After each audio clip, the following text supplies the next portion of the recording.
Important issues पे बात करने के लिए आपको तकलीफ दी है। हम सब जानते हैं अभी अभी 9 अप्रैल को जम्मू कश्मीर लेजिस्लेटिव असेंबली का बजट सेशन पूरा हुआ। एक लंबे अरसे के बाद जम्मू कश्मीर में चुनाव हुआ था और गवर्नमेंट कॉन्स्टिट्यूट हुई, असेंबली कॉन्स्टिट्यूट हुई।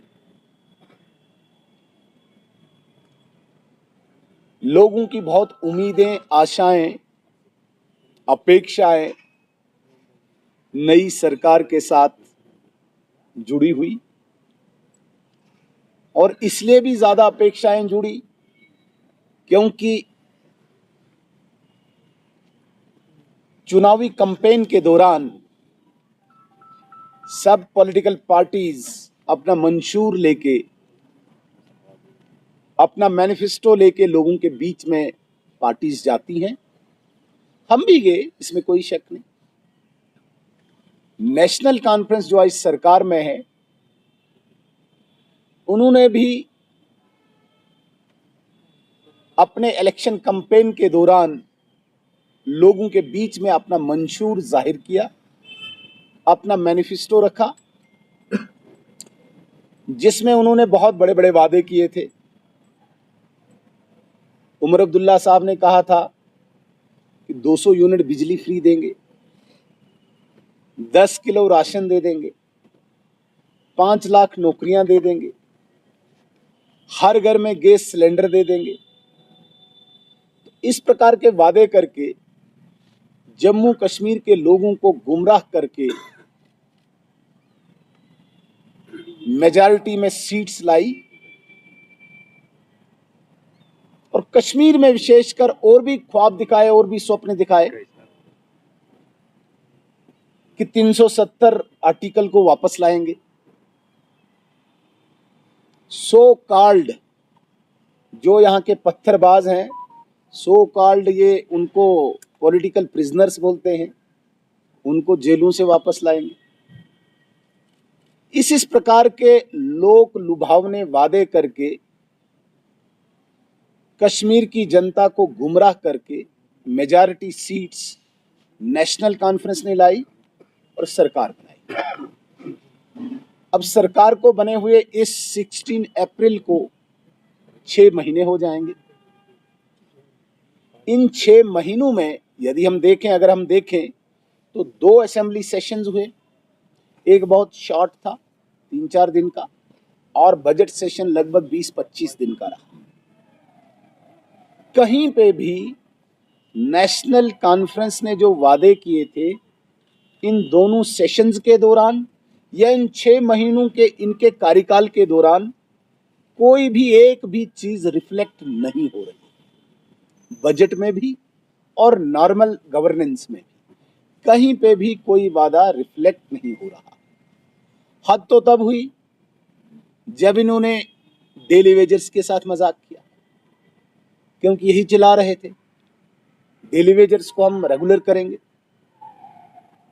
मजाक तो तब हुआ जब उन्होंने केवल AAY अंत्योदय अन्न योजना के तहत जम्मू कश्मीर में जो फैमिलीज रजिस्टर्ड है, सिर्फ उनको प्रधानमंत्री सूर्य मित्र मुफ्त बिजली योजना के तहत 200 यूनिट बिजली देने का वादा किया। वो योजना केवल 2 साल की है, ये मैं आपको स्पष्ट करना चाहता हूं। और उमर अब्दुल्ला साहब कहते हैं कि हमने 5 साल में बिजली देनी है। भाई योजना ही केंद्र सरकार की 2 साल की, आप 5 साल से कहां से दोगे 5 साल के लिए। और AAY में मैक्सिमम 2-3 मेंबर हैं फैमिलीज में, उनको ऑलरेडी 35 किलो राशन केंद्र सरकार दे रही है। तो आप कहां किसको दे रहे हो? जिसमें 4 मेंबर हैं उसमें केवल आप 5 किलो बढ़ा रहे हो, वो भी धोखा। महिलाओं को फ्री बस सर्विस, लेकिन साथ में 7% किराया भी बढ़ा दिया, साथ में पेट्रोल को 1 रुपया सम पैसा बढ़ा दिया, साथ में डीजल को 2 रुपया सम पैसा बढ़ा दिया। तो मेरे कहने का एक तात्पर्य है, रूटीन गवर्नेंस और असेंबली का बजट सेशन, ये जम्मू कश्मीर नेशनल कॉन्फ्रेंस की, गवर्नमेंट की फेलियर को उजागर करता है, लोगों के साथ धोखा उजागर करता है, लोगों के साथ फरेब जाहिर करता है, जिसका मैं बहुत अफसोस है, जिसका मैं बहुत खेद है।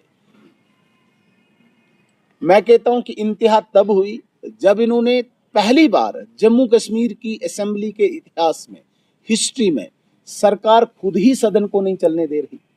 स्पीकर आपका और आप ही नहीं चलने दे रहे हो, सरकार आपकी, आप ही नहीं चलने दे रहे हो। तो ये पहली बार एक ड्रामा, वक्फ अमेंडमेंट बिल के विरोध में 3 दिन इन्होंने सदन न चलने दिया। क्यों? क्योंकि वहां पे अधिकांश मैक्सिमम ऑनरेबल मेंबर्स ने बिल्स लाए थे, रेजोल्यूशन लाए थे, कॉल अटेंशन लाई थी, ताकि लोगों के इश्यू यहाँ पे डिस्कस न हो, हमें जवाब न देना पड़े, सरकार भागी। ये बहुत बड़ी बदकिस्मती है। एक बात मैं आपके सब जितने भी यहाँ पे रिस्पेक्टेड जर्नलिस्ट्स हैं, आपके चैनल्स के माध्यम से मैं कश्मीर की जनता को स्पष्ट करना चाहता हूँ, भारत सरकार की जितनी भी योजनाएं हैं, जितने भी इसमें इस वक्त लाभार्थियों की योजनाएं, स्कीम्स कहते हैं हम, वो बिल्कुल भी इफेक्ट नहीं होंगी, प्रभावित नहीं होंगी, चाहे सरकार किसी की भी हो। ये ऐसा न समझें कि सरकार इस वक्त उमर अब्दुल्ला साहब की है तो भारत सरकार उसमें कोई भी कोताही करेगी। जितने भी डेवलपमेंटल प्रोजेक्ट्स जम्मू कश्मीर में चल रहे हैं वो उसी गति से चलेंगे, उसी स्पीड से चलेंगे, उसी फंडिंग से चलेंगे। और इसके अतिरिक्त जितनी भी स्कीम्स, आप प्रधानमंत्री आवास योजना की बात कीजिए, किसी भी चीज़ की आप बात कीजिए, आप आयुष्मान भारत की बात कीजिए, किसी भी स्कीम में कोई भी प्रभाव नहीं पड़ेगा irrespective of any government in J&K। इसलिए जो जम्मू कश्मीर की सरकार लोगों को दोबारा से गुमराह करने की कोशिश करती है, मैं आपके चैनल्स के माध्यम से स्पष्ट करना चाहता हूं, कोई इसमें कोताही नहीं होगी। लेकिन एक चीज़ में कोई कंप्रोमाइज़ नहीं होगा। हमने कहा है इस आतंकवाद को, अलगाववाद को, पत्थरबाजी को जब तक ना हम वाइप्ड आउट करेंगे तब तक हम भी सांस नहीं लेंगे। पूर्णता यहाँ पे शांति स्थापित नहीं होगी तब तक यहाँ पे कोई कंप्रोमाइज नहीं होगा। मैं आपका ध्यान थोड़ा सा पीछे लेना चाहूँगा। यहाँ पे जब नेशनल कॉन्फ्रेंस की गवर्नमेंट थी, आपने देखा होगा यहाँ पे स्कूल जले, यहाँ पे हॉस्पिटल्स जले, यहाँ पे गवर्नमेंट एस्टेब्लिशमेंट की जितनी बिल्डिंग्स थी वो जले। वो कब जले? जब यहाँ पे नेशनल कॉन्फ्रेंस की गवर्नमेंट थी। नेशनल कॉन्फ्रेंस एक बहुत बड़ी बात असेंबली में भी कहती है और बाहर भी कहती है कि उनके 10,000 वर्कर्स मारे गए, बोलते हैं ना। तो कब मारे गए नेशनल कॉन्फ्रेंस के वर्कर्स? तब मारे गए जब फारूक अब्दुल्ला साहब और उमर अब्दुल्ला साहब के पास होम डिपार्टमेंट था। जब से भारत सरकार ने यहाँ की कानून व्यवस्था अपने हाथ में ली, एक भी नेशनल कॉन्फ्रेंस का वर्कर यहाँ मारा नहीं गया। तो ये क्या जाहिर करता है? तब क्यों मारे जाते थे? क्या आपकी कोताही थी या आपकी कोई मिली भगत थी उन मारने वालों के साथ? क्यों मारे जाते थे आपके वर्कर? क्यों मारे जाते थे? या तो आप खुली छूट देते थे, मिली भगत थी। आज क्यों नहीं? आज आपके वर्कर सुरक्षित क्यों हैं? क्यों? क्योंकि अमित शाह जी के हाथ में आपके वर्कर की सुरक्षा का जिम्मा है। इसलिए जो 10,000 काउंट आप कर रहे हो, हमारे वर्कर मारे गए, वो तब मारे गए जब आप ही जिम्मेदार थे। आज अमित शाह साहब के हाथ में यहाँ की सुरक्षा की जिम्मेदारी है, इसलिए आपके वर्कर सुरक्षित है। एक बात और मैं स्पष्ट करना चाहता हूं, बड़ी बदकिस्मती है, नेशनल कॉन्फ्रेंस स्टेटहुड की बात करती। स्टेटहुड हमारा नैरेटिव है, स्टेटहुड हमारा वादा है, भारतीय जनता पार्टी का वादा है। आप कहाँ यहाँ आ गए? आप ढूंढो भाई, आपने सिलेंडर देने हैं, बिजली देनी है, राशन देना है, एम्प्लॉयमेंट देनी है। आपने तो कहा है 5 लाख एम्प्लॉयमेंट देंगे, 5 लाख रोजगार देंगे। 5 लाख रोजगार का मतलब है एक साल में 1 लाख। 5 साल है ना आपके पास, एक साल में 1 लाख का मतलब है 6 महीने में 50,000 सरकारी नौकरियां। मुझे बताइए 6 महीने हो गए, 50,000 कहाँ है नौकरियां? एक नौकरी जो नेशनल कॉन्फ्रेंस के बहुत बड़े लीडर के भतीजे को आपने लगाया बैकडोर करके, उस नौकरी के अलावा आम गरीब के बच्चे के लिए कहाँ है? बताइए मुझे। तो मेरे कहने का मतलब है इस हालात के जिम्मेदार नेशनल कॉन्फ्रेंस है। और आज जो हालात सुधरे हैं, आज यहाँ पे कोई हड़ताल नहीं है, आज यहाँ पे कोई कैलेंडर नहीं है, आज यहाँ पे कोई पत्थरबाजी नहीं है, आज यहाँ पे गरीब पेरेंट्स खुशी से अपने बच्चे को स्कूल भेजता है। वरना यहाँ पे सब अमीरों और बड़े बड़े पॉलिटिशियंस के बच्चे बेंगलोर, मुंबई या अब्रॉड वहाँ पढ़ते थे, गरीब के बच्चे हड़ताल के कारण स्कूल नहीं जा पाते थे। दूर की बात क्यों जाते हो आप, यहाँ पे डाउनटाउन जाइए, डाउनटाउन को बताइए, डाउनटाउन के लोगों को पिछले 15-20 साल आपको दुकान खोलने का कभी मौका मिला? नहीं मिला। आज जब से अमित शाह और नरेंद्र मोदी जी के हाथ में यहाँ की सुरक्षा का जिम्मा है, डाउनटाउन आज फल फूल रहा है। आज वहाँ पे स्कूल खुल रहे हैं, आज वहाँ पे बिजनेस एस्टेब्लिशमेंट फ्लोरिश हो रहा है। ये क्यों? क्योंकि अमित शाह जी के हाथों में यहाँ की सुरक्षा का जिम्मा है। जब आपके पास होम डिपार्टमेंट था तब डाउनटाउन क्लोज होता था, तब यहाँ पे पत्थरबाजी होती थी, तब कोई स्कूल नहीं खुलता था, तब कोई दुकान नहीं खुलता था। यासीन मलिक बाहर था, मैसूमा बंद रहता था। आप जरा रिकॉर्ड निकालिए, जब तक यासीन मलिक बाहर था मैसूमा में एक भी दुकान नहीं खुली, हड़ताल। उसको उसकी जगह पहुंचाया गया, आज मैसूमा फ्लोरिश हो रहा है, आज वहां की दुकानें फल फूल रही है, आज वहां का बिजनेस फल फूल रहा है। तो ये क्या दर्शाता है? ये दर्शाता है कि नेशनल कॉन्फ्रेंस ने कभी भी कश्मीर की शांति के लिए कोई प्रयास नहीं किया। और आज भी हम स्पष्ट करना चाहते हैं, बड़ी बदकिस्मती की बात है कि जिन एमएलएज को बिजली, पानी, सड़क, स्कूल, अस्पताल के लिए आपने यहाँ से असेंबली में भेजा, वहाँ पे वो नेशनल कॉन्फ्रेंस के एमएलए नारे तकबीर अल्लाहू अकबर का नारा देते। इसलिए भेजा था तुमको? ये जामिया मस्जिद है कोई असेंबली? वहाँ पे नारे देने के लिए क्या करना चाहते हो? प्रवोक करना चाहते हो? गुमराह करना चाहते हो? ये भारतीय जनता पार्टी के विधायक हैं जो अनुशासित हैं, जो संयमित हैं। वरना ऐसी चीजों से तो कभी भी रिलीजियस एक डिवीजन पैदा हो सकता है कहीं पे भी। ये पहली बार जम्मू कश्मीर के असेंबली के इतिहास में पहली बार हुआ जब नेशनल कॉन्फ्रेंस जो नारे जामा मस्जिद में लगने चाहिए वो नारे असेंबली में दे रहे हैं। वो कॉन्स्टिट्यूशन का मंदिर है, वो कोई रिलीजियस बुक वहाँ नहीं चलानी है, वहाँ पे संविधान चलेगा। नारे तकबीर अल्लाहू अकबर वहाँ नारे देने की जगह नहीं है।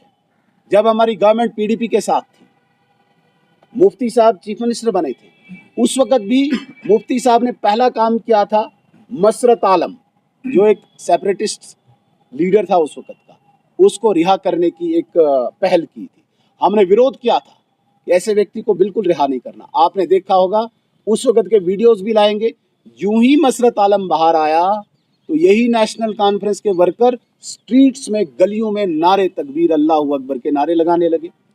1989 में जब कश्मीर में एक्सोडस हुआ कश्मीरी पंडित्स का, यहाँ से भगाए गए, तब इन्हीं के वर्कर गलियों में, चौक चौराहों पे नारे तकबीर अल्लाहू अकबर के नारे देते थे। तो ये क्या दर्शाना चाहते हैं?